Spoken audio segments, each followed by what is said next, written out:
Emma Rodriguez had always been fascinated by history, particularly the medieval artifacts displayed in the Blackwood Manor Museum, where she worked as a junior curator.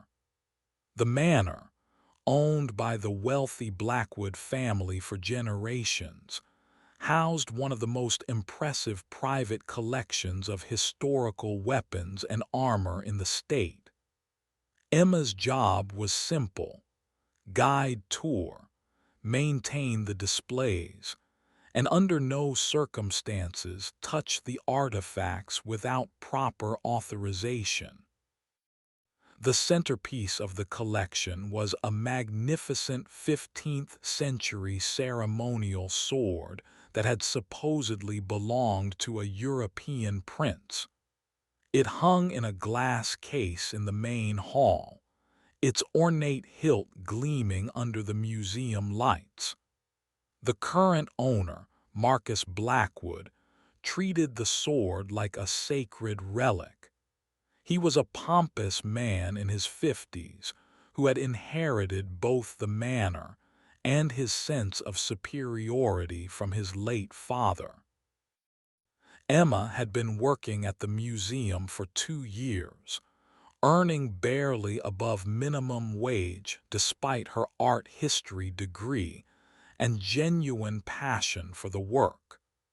She lived in a small apartment 20 minutes away, struggling to make ends meet while dreaming of eventually working at a major museum in the city.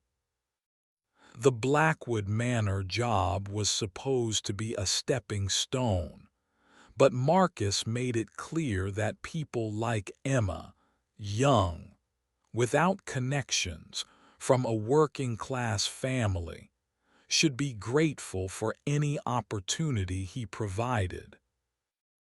On a particularly busy Saturday in October, Emma was leading a group of school children through the manor when disaster struck. One of the kids, an energetic boy named Tyler, broke away from the group and ran toward the sword display. Emma rushed after him, her heart pounding as she watched him reach for the glass case. In her desperation to stop him from potentially breaking the display or hurting himself, she grabbed his arm just as he managed to unlatch the case. The momentum sent both of them stumbling. Emma's hand instinctively shot out to steady herself, and her fingers briefly made contact with the sword's hilt. The cold metal seemed to burn her skin as she realized what she had done. Tyler, meanwhile, was completely unharmed and seemed oblivious to the magnitude of what had just occurred. The other children in the group had witnessed everything, and their excited chatter filled the room. "She touched the sword! She touched the prince's sword!" they exclaimed, pointing at Emma. Their teacher, Mrs. Patterson, quickly moved to restore order, but the damage was done. Word spread quickly through the small tour group, and by the time they left, several parents had already heard about the incident. Emma tried to convince herself that maybe no one would report it to Marcus. The sword was unharmed, the case wasn't broken, and she had only touched it for a split second while preventing a child from potentially causing real damage. She spent the rest of her shift in anxiety, jumping every time the phone rang or someone entered the museum. Unfortunately, her hopes were dashed when Marcus Blackwood stormed into the museum Monday morning, his face red with rage. Marcus had received not one but 3 phone calls over the weekend from concerned parents who felt the museum staff wasn't properly supervising their children. But worse than that, they had mentioned that an employee had actually touched the precious sword, something Marcus had explicitly forbidden for all staff members, regardless of the circumstances. In his mind, there were no exceptions to his rules. Emma was in the back office cataloging some recently donated items when Marcus burst through the door like a man possessed. His usually perfectly styled gray hair was disheveled, and his expensive suit seemed to strain against his agitated movements. Behind him trailed his assistant, Jennifer Walsh, a sharp-faced woman in her 40s who had worked for the Blackwood family for over a decade and shared Marcus's disdain for the younger staff members. "Rodriguez," Marcus bellowed, causing Emma to jump and nearly drop the 18th century vase she was examining. "What is this I hear about you manhandling my artifacts? Do you have any idea what you've done?" Emma's mouth went dry as she carefully set down the vase and turned to face her employer. She had rehearsed this conversation in her head dozens of times over the weekend, but now that the moment had arrived, all her carefully planned explanations seemed to evaporate. "Mr. Blackwood, I can explain what happened," she began, her voice barely above a whisper. "One of the children in the tour group broke away and was about to—" "I don't want to hear your excuses," Marcus cut her off, his voice echoing off the office walls. "You touched the prince's sword. You violated the most basic rule of this museum. That sword is worth more than you'll make in 10 years, and you put your grubby hands all over it."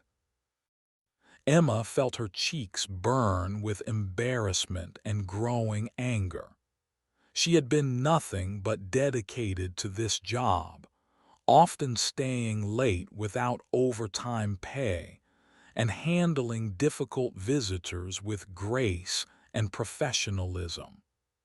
The accusation that she had been careless or disrespectful with the artifacts was not only unfair but completely untrue. "Sir, I was trying to prevent a child from damaging the display," she said, finding her voice and standing a little straighter. "If I hadn't acted quickly, he might have knocked over the entire case or hurt himself. I barely touched the sword and it wasn't damaged in any way." Jennifer stepped forward, her thin lips curved in what might have been a smile if it had contained any warmth. "That's not the point, dear," she said in a condescending tone that made Emma's skin crawl. "Rules are rules. Mr. Blackwood has been very clear about the expectations for staff behavior." Emma looked between the two of them, feeling like a defendant facing a hostile jury. The unfairness of the situation was overwhelming, but she knew that Marcus held all the power here. He could fire her on the spot, and with the job market as competitive as it was, finding another position in her field could take months. Marcus paced behind his assistant, his hands clasped behind his back like a general contemplating battle strategy.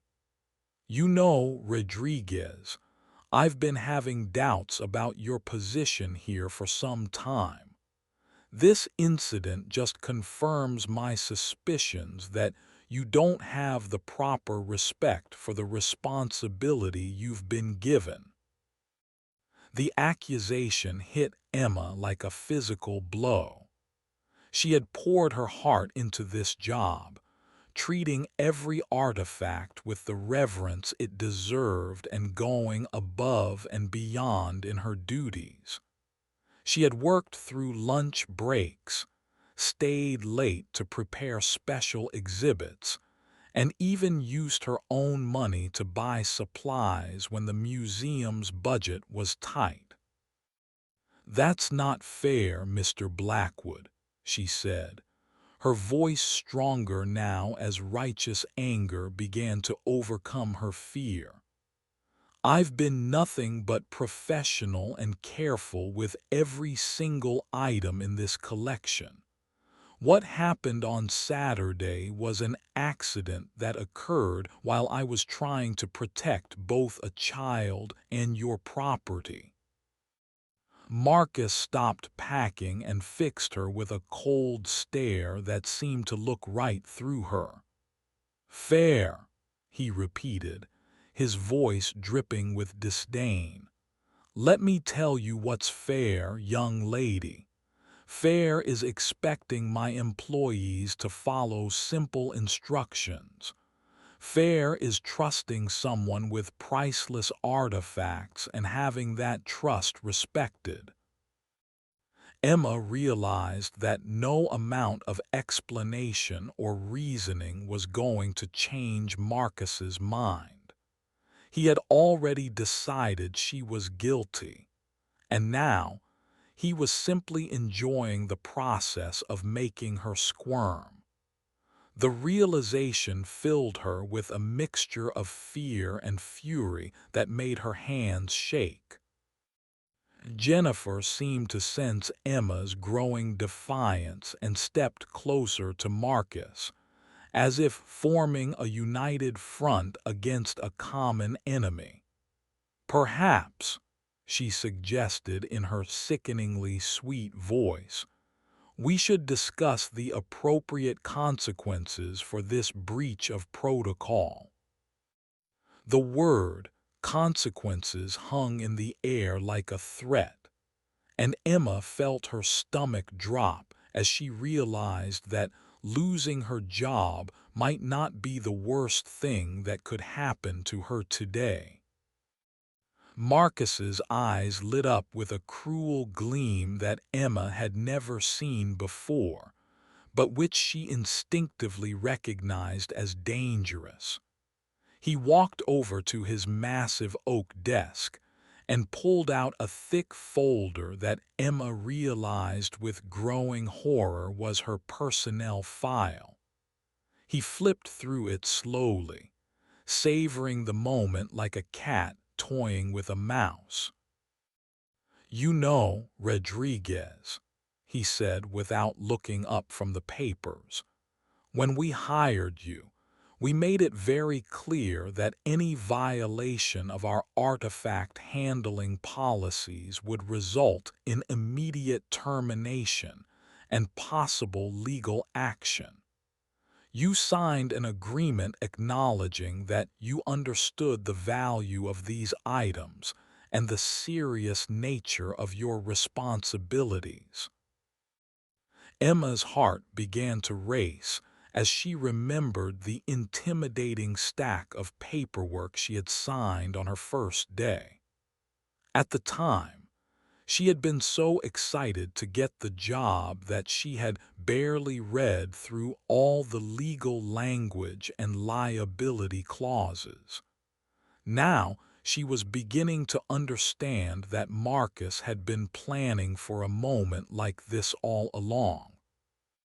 "However," Marcus continued, finally looking up from the file with that same cruel smile, "I'm feeling generous today. I'm willing to offer you an alternative to immediate termination and legal proceedings." The room fell silent except for the ticking of an antique clock on the wall. Emma waited, every muscle in her body tense with anticipation and dread.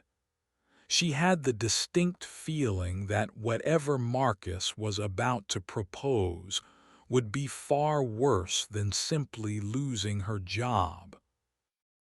Jennifer moved to stand beside the desk, her expression expectant and eager, as if she were about to witness something entertaining. The dynamic between her and Marcus made Emma uncomfortable in a way she couldn't quite articulate, but which set off every alarm bell in her head. "Strip," Marcus said simply, the word falling into the silence like a stone into still water. Emma blinked, certain she had misheard. "I'm sorry, what?"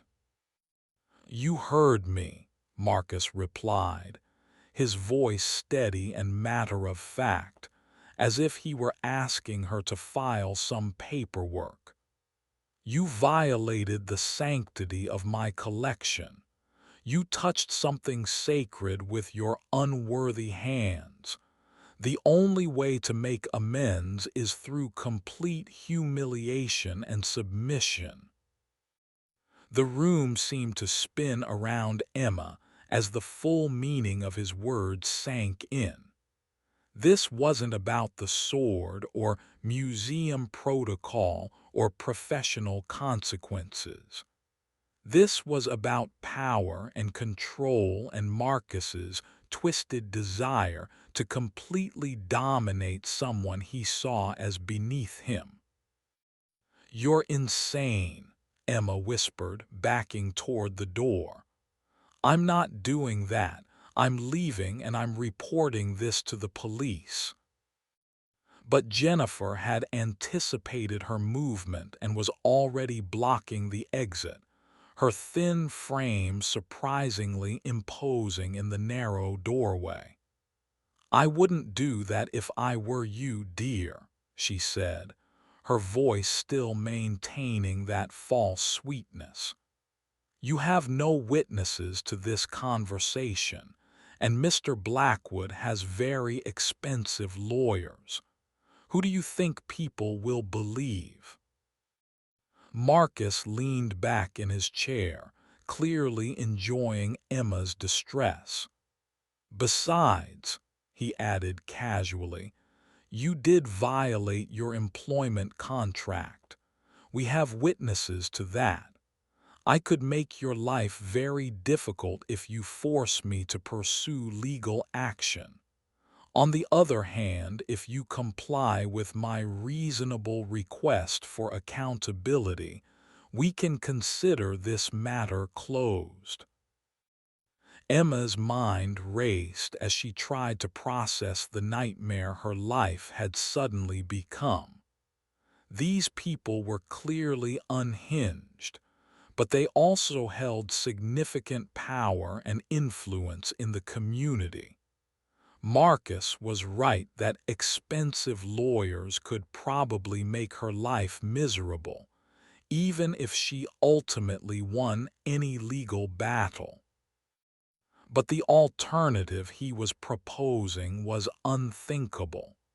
She would rather face bankruptcy and legal troubles than submit to this humiliating and degrading demand. The very suggestion made her feel sick to her stomach. "No," she said firmly, surprised by the strength in her own voice. "I won't do it. Fire me, sue me, do whatever you want, but I'm not degrading myself for your sick entertainment." Marcus's expression darkened, and for the first time, Emma saw genuine anger replace the cruel amusement in his eyes. He stood up slowly, his substantial frame casting a shadow across the desk, and Emma realized that her refusal had genuinely surprised him. He was so accustomed to people complying with his demands that he hadn't seriously considered the possibility that she might refuse. "You're making a very big mistake, Rodriguez," he said, his voice low and menacing. "I own this town. My family has influence you can't even imagine. If you walk out that door without complying, I will make sure you never work in a museum again. I'll ruin your reputation and destroy any chance you have of building a career in this field." The threat was delivered with such casual confidence that Emma almost believed he could do exactly what he was promising. But even as fear coursed through her veins, she found herself thinking about her grandmother, who had immigrated to this country with nothing but determination and dignity. What would she think if Emma gave in to these bullies? "Then I guess I'll find a different career," Emma said, pushing past Jennifer toward the door. "Some things are more important than a job." She was almost to the exit when Marcus played his final card. "Wait," he called out, and something in his tone made her pause despite her better judgment. "There's something else you should know before you make this decision." Against her better judgment, Emma turned back to face him. Marcus was holding a piece of paper that he hadn't shown her before, and his expression had shifted from anger to something that looked almost like pity, though she doubted he was capable of genuine empathy. "This is a copy of your apartment lease," he said, waving the document. "Did you know that your landlord, Mr. Peterson, owes my family quite a bit of money? In fact, we hold the mortgage on several properties in this area, including the building where you live." Emma's blood ran cold as the implications of his words sank in. She had wondered how she had managed to get such a nice apartment on her limited salary. And now, she was beginning to understand that there might have been forces at work behind the scenes. "That's right," Marcus continued, clearly enjoying the look of dawning horror on her face. "One word from me, and you'll not only be unemployed but homeless as well. And given your current financial situation, I doubt you have enough saved up for first and last month's rent on a new place."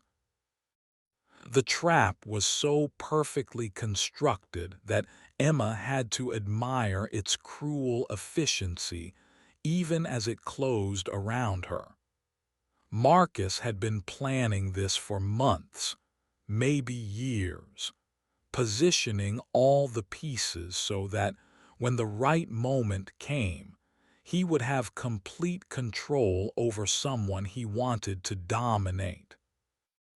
Jennifer clapped her hands together softly, as if applauding a well-executed performance.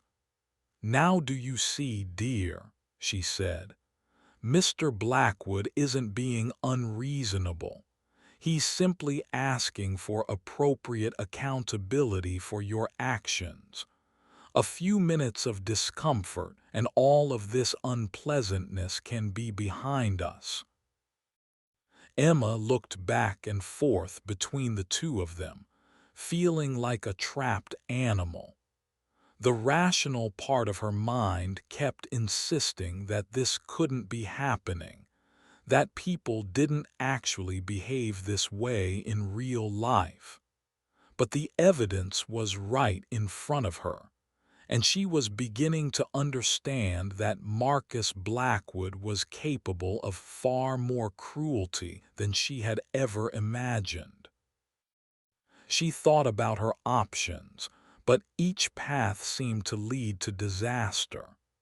If she refused and left, she would lose her job, her apartment, and possibly her entire future in her chosen field.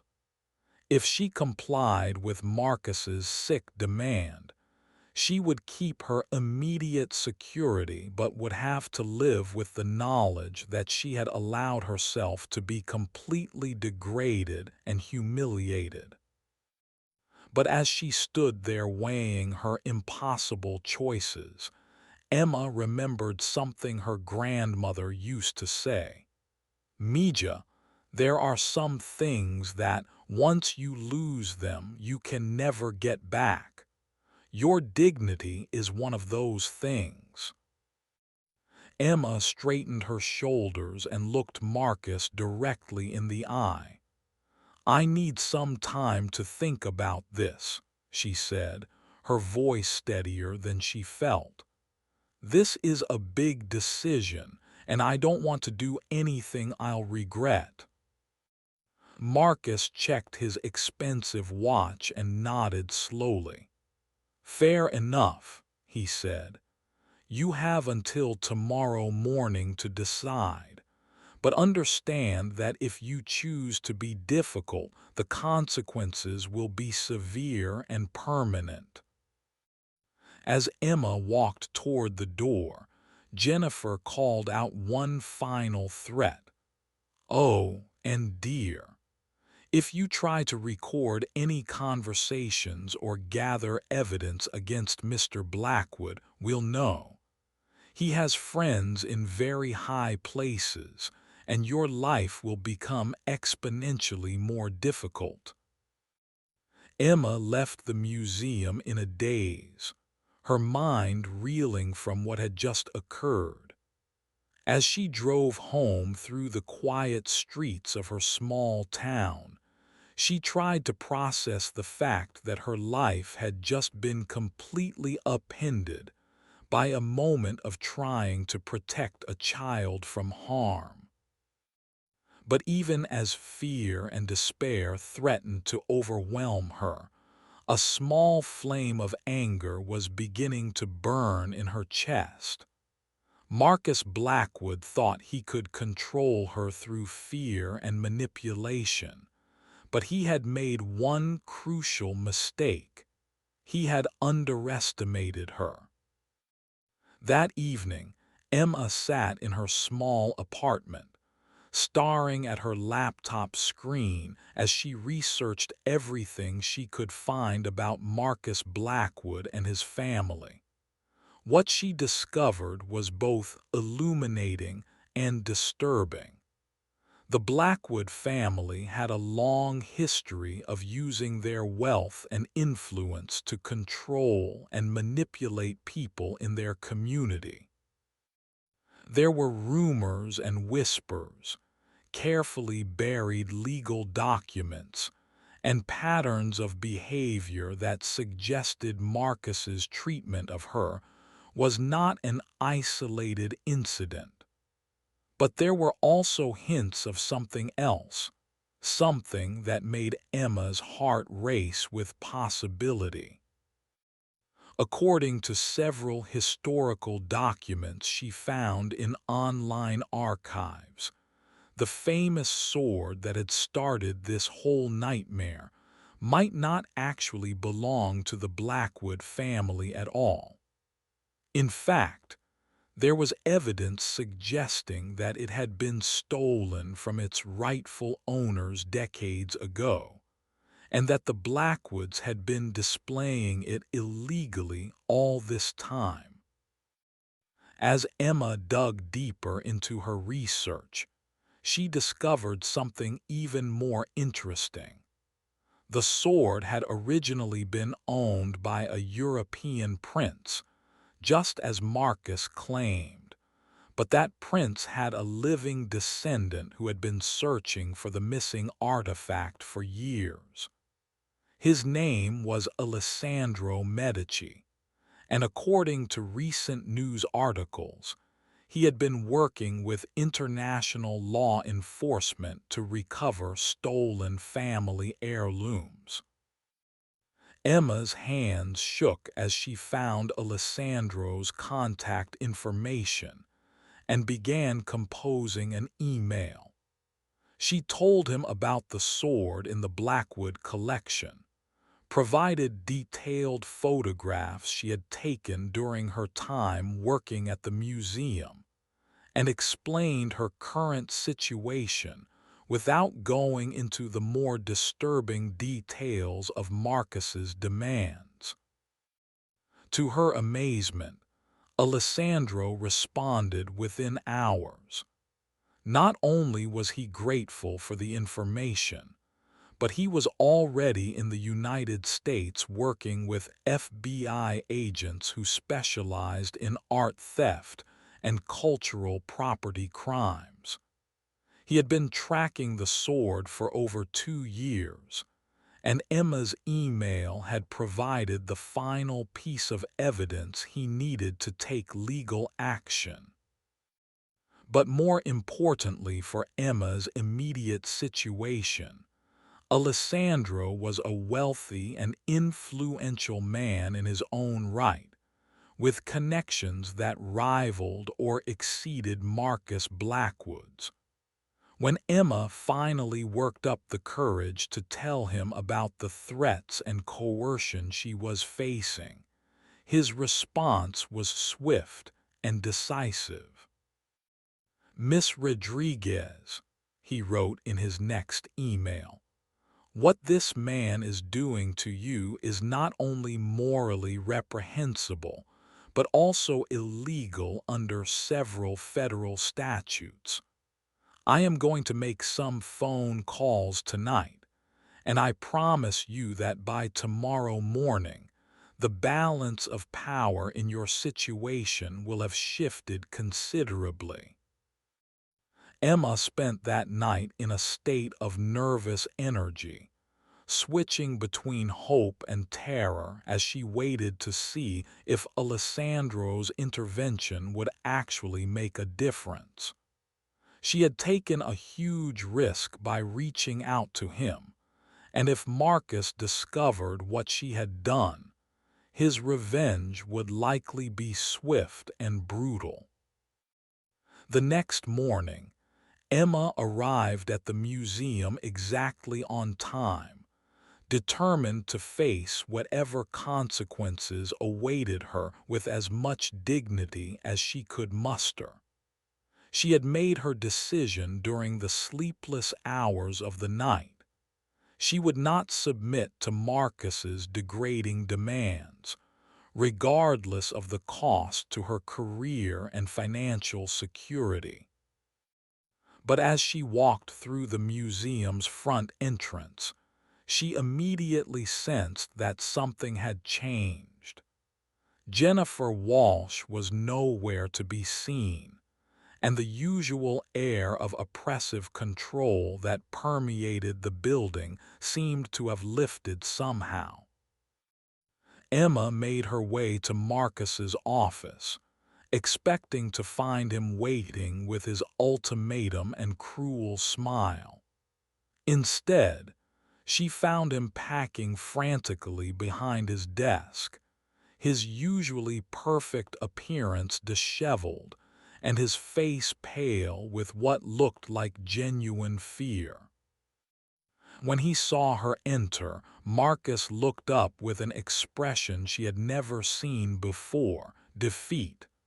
"Rodriguez," he said, his voice lacking any of its usual authority, "we need to talk."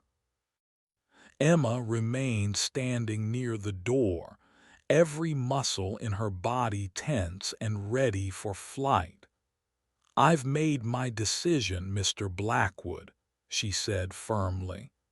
"I won't be participating in your sick games, regardless of the consequences." To her amazement, Marcus didn't respond with anger or threats. Instead, he slumped into his chair and put his head in his hands. "It's over," he said quietly. "It's all over." Before Emma could ask what he meant, she heard footsteps in the hallway outside the office. The door opened, and three people entered.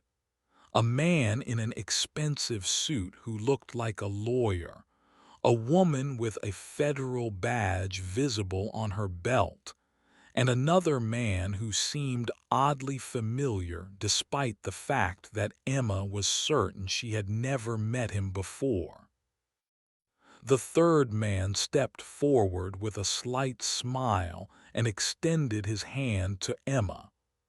"Miss Rodriguez," he said in an accent that she now recognized from their phone conversation the night before, "I'm Alessandro Medici.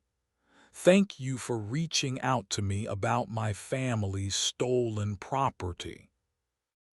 Emma's legs nearly gave out from relief as she realized that her desperate gamble had actually worked. Alessandro was here, in person, with what appeared to be federal agents and legal representation. The balance of power in the room had indeed shifted dramatically.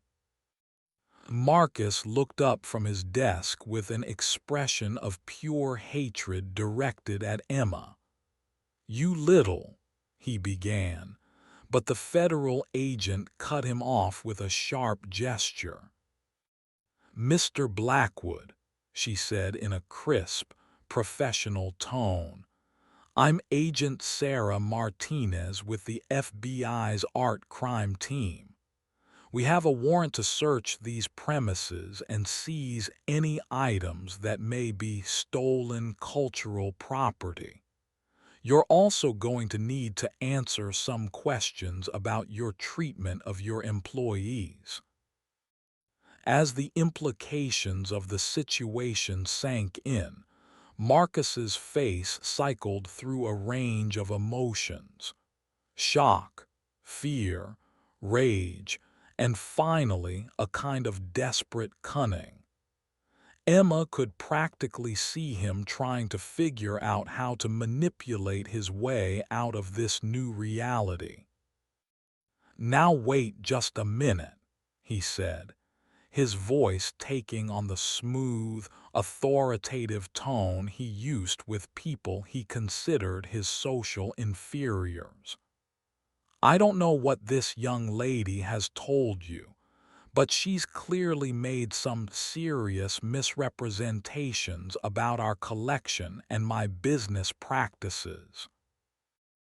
Agent Martinez consulted a tablet in her hand and looked up at Marcus with an expression of professional skepticism.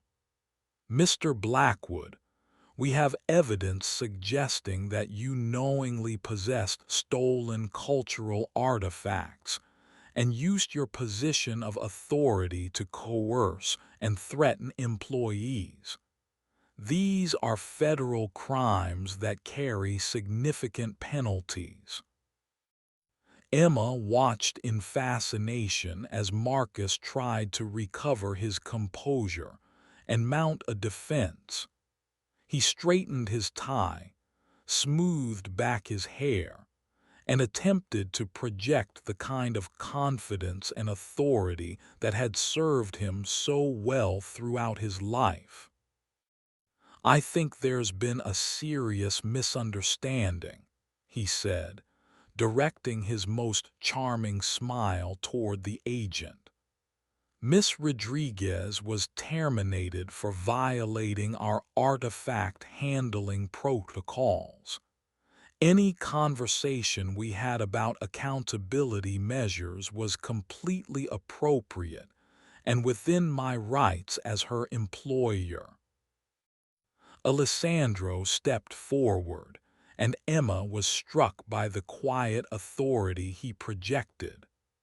Unlike Marcus's bluster and intimidation, Alessandro's power seemed to come from genuine confidence and moral certainty. "Mr. Blackwood," he said calmly. The sword you've been displaying as the centerpiece of your collection was stolen from my family's estate in Italy in 1943. We have documentation proving its provenance, and federal agents have been tracking it for several years. Your possession of this item is illegal, regardless of how you acquired it. The color drained from Marcus's face as he realized that his legal troubles extended far beyond his treatment of Emma. He looked frantically around the room, as if searching for an escape route or ally, but found only hostile faces and official badges. Furthermore, Alessandro continued, Miss Rodriguez has informed me of your attempt to coerce her into degrading and humiliating behavior as retaliation for an accident that occurred while she was protecting a child and your property. This constitutes workplace harassment, sexual coercion, and abuse of power under federal law. Emma felt a surge of gratitude toward Alessandro for articulating the gravity of Marcus's actions in terms that made their illegality crystal clear. What had felt like a personal nightmare was being revealed as a pattern of criminal behavior that extended far beyond her individual experience. Agent Martinez moved toward the display case where the sword hung, pulling on latex gloves as she approached. Mr. Blackwood, we'll need you to provide all documentation related to your acquisition of this weapon, as well as any other items in your collection that may be of questionable provenance. As the federal agent began photographing and cataloging the sword, Emma noticed that Marcus seemed to be shrinking before her eyes. The man who had seemed so powerful and intimidating just 24 hours ago now looked like exactly what he was. A bully whose victims had finally found someone willing to stand up to him. The lawyer who had accompanied Alessandro stepped forward and handed Marcus a thick envelope. Mr. Blackwood, you're being served with a cease and desist order regarding your treatment of Miss Rodriguez, as well as a lawsuit seeking damages for harassment, coercion, and intentional infliction of emotional distress. Emma couldn't help but smile as she watched Marcus fumble with the legal documents, his hands shaking as he tried to read through the dense legal language. All of his wealth and connections seemed powerless in the face of federal law enforcement and international property recovery efforts. "This is ridiculous," Marcus said, but his voice lacked any conviction. "Miss Rodriguez is clearly trying to extort money from me by making false accusations about a simple employment matter." Agent Martinez looked up from her documentation of the sword and fixed Marcus with a steady stare.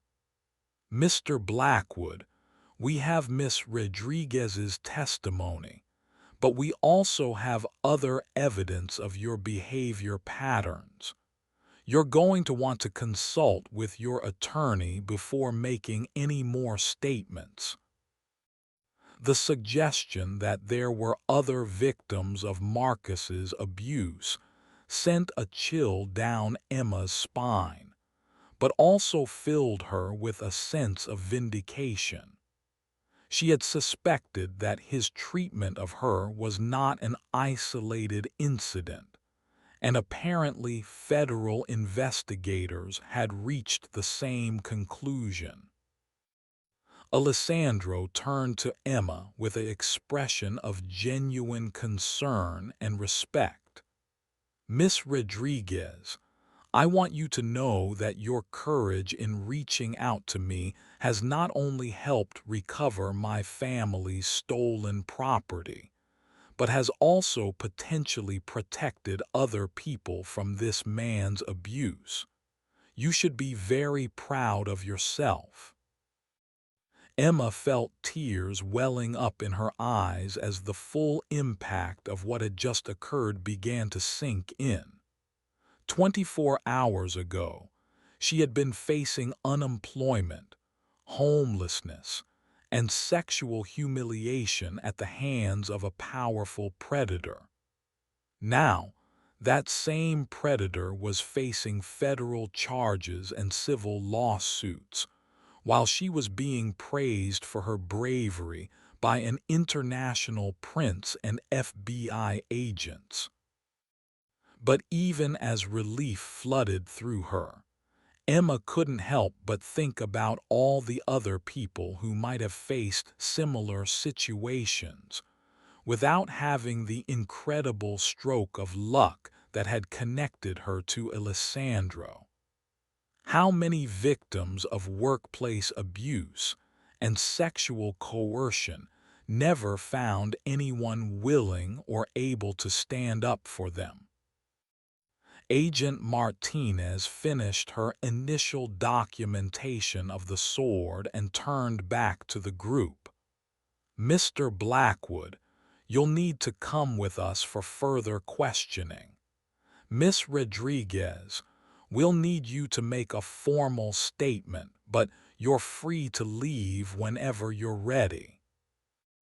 As federal agents began the process of arresting Marcus Blackwood, Emma felt a complex mixture of emotions.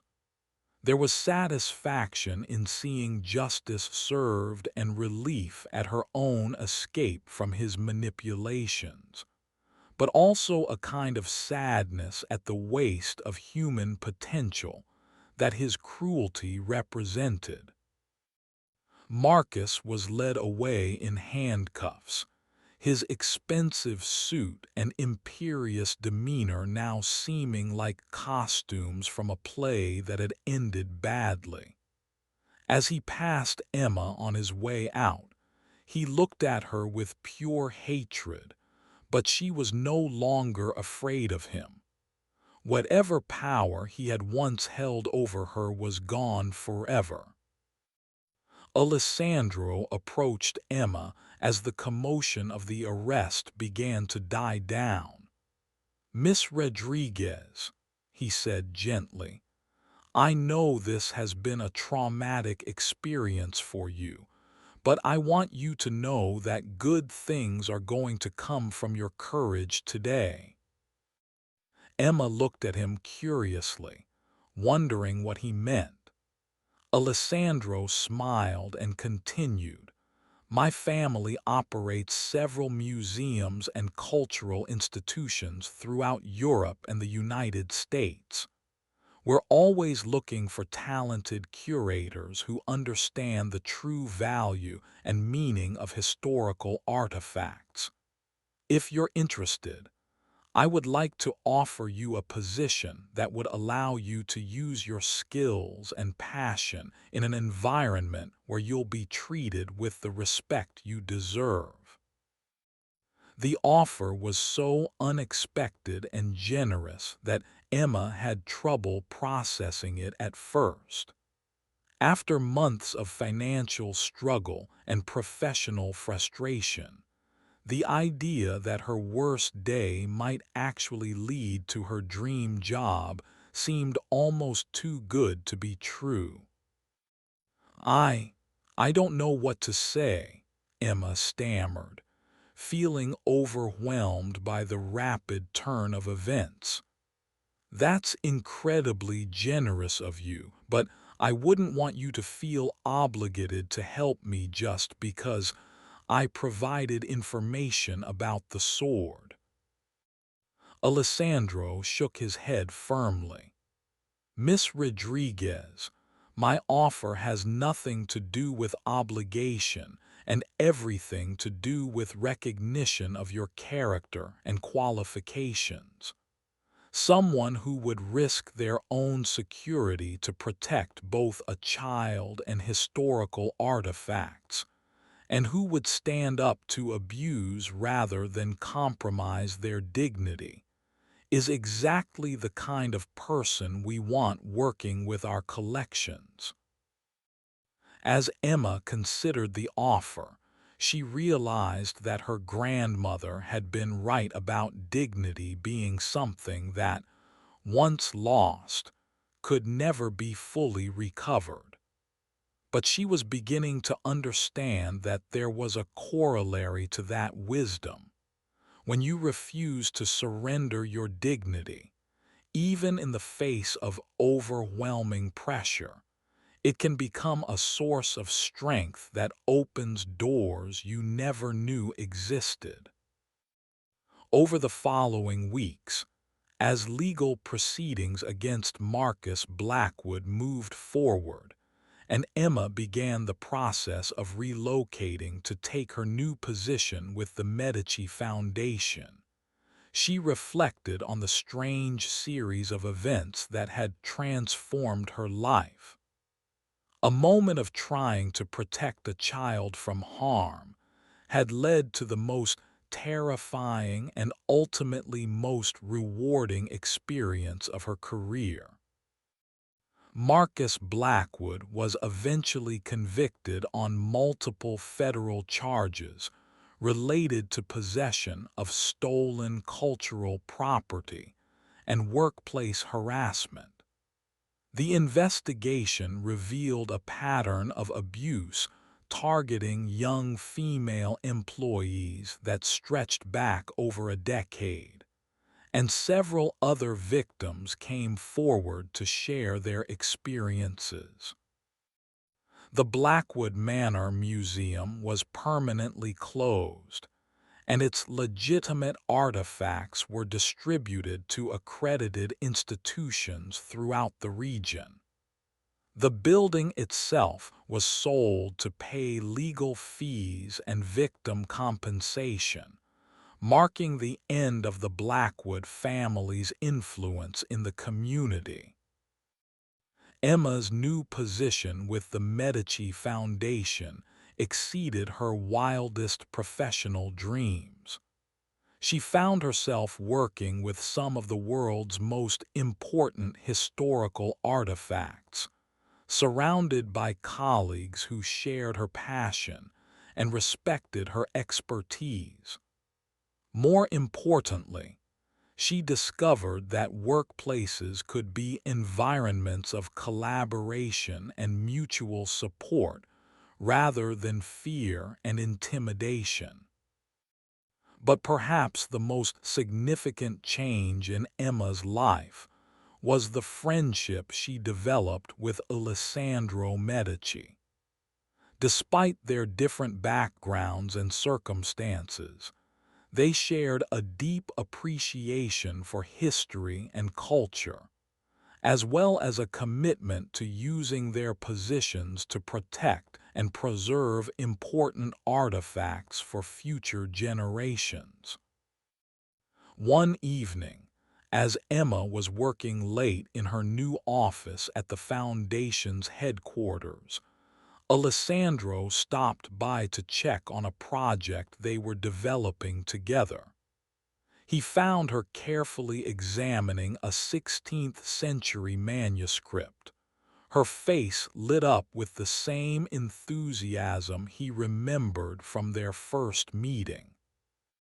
"You know," he said, settling into a chair across from her desk, "I've been thinking about that day we met at the Blackwood Museum. Do you ever wonder what would have happened if you had made different choices?" Emma looked up from the manuscript and considered the question seriously. "I think about it sometimes," she admitted. "But honestly, I can't imagine choosing differently. Even knowing how terrifying it would be, I couldn't have lived with myself if I had given in to his demands." Alessandro nodded approvingly. "That's exactly why I knew you would be perfect for this work. Protecting cultural heritage requires people who understand that some principles are more important than personal comfort or security." As they continued their conversation, Emma realized that the sword that had nearly destroyed her life had actually been the key to unlocking a future she could never have imagined. Sometimes, she reflected, the most challenging moments in life are actually opportunities in disguise, waiting for someone brave enough to recognize and seize them. Years later, when Emma had become one of the most respected curators in her field and had helped establish new protocols for protecting museum workers from harassment and abuse, she would often tell the story of the day she touched a prince's sword. But she would always emphasize that the real power had never been in the ancient weapon itself, but in the courage of people willing to stand up for what was right, even when the cost seemed unbearable. The sword, now properly displayed in a museum in Italy alongside documentation of its remarkable journey through history, had become a symbol not just of medieval craftsmanship, but of the ongoing struggle to protect both cultural treasures and human dignity in an often complicated world. And Emma Rodriguez, who had once been a struggling junior curator facing impossible choices, had become living proof that sometimes the most powerful response to intimidation and abuse is simply refusing to be intimidated or abused, and that such refusal, while terrifying in the moment, can open doors to possibilities beyond imagination.